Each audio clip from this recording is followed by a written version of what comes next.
ED. അഴിമതി കേസിൽ vigilance arrest ചെയ്ത 3 പ്രതികൾക്കും ജാമ്യം. ശാസ്ത്രീയ തെളിവുകളുടെ അടിസ്ഥാനത്തിൽ കൂടുതൽ ദിവസം കസ്റ്റഡിയിൽ വേണമെന്ന ആവശ്യം കോടതി തള്ളി.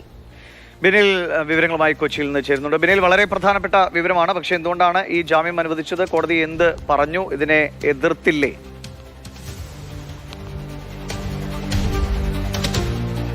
കോടതിയിൽ വിജിലൻസ് ഇന്ന് ഈ 3 പ്രതികളെയും കൂടുതൽ ദിവസം കസ്റ്റഡിയിൽ വേണമെന്നാണ് ആവശ്യപ്പെട്ടത്. അതായത് ഈ കേസുമായി ബന്ധപ്പെട്ട അറസ്റ്റിലായ ചാർട്ടേഡ് അക്കൗണ്ടന്റ് രഞ്ജിത്ത് വാര്യർ, അതോടൊപ്പം തന്നെ വിൽസൺ വർഗീസ്, മുകേഷ് കുമാർ, ഈ 3 പേരെയും കൂടുതൽ ദിവസം ചോദ്യം ചെയ്യണം. അതിന്റെ ആവശ്യം വിജിലൻസ് കോടതിയെ അറിയിച്ചിരുന്നു. ഇവരുടെ മൊബൈൽ ഫോണുകളും ലാപ്ടോപ്പുകളും പരിശോധിച്ചതിന്റെ മിറർ ഇമേജുകൾ കിട്ടിയിട്ടുണ്ട്. അതിന്റെ അടിസ്ഥാനത്തിൽ കൂടുതൽ ദിവസം കസ്റ്റഡിയിൽ ചോദ്യം ചെയ്ത തെളിവുകൾ ശേഖരിക്കണം.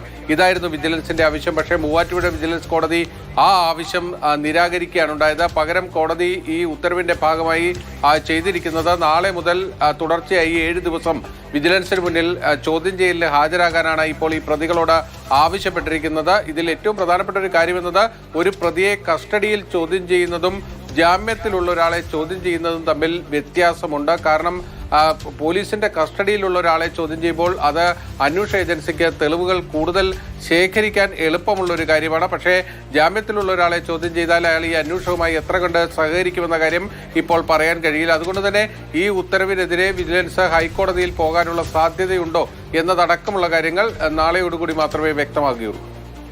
ശരി, ബിനിലാണ് വിവരങ്ങൾ നൽകിയത്.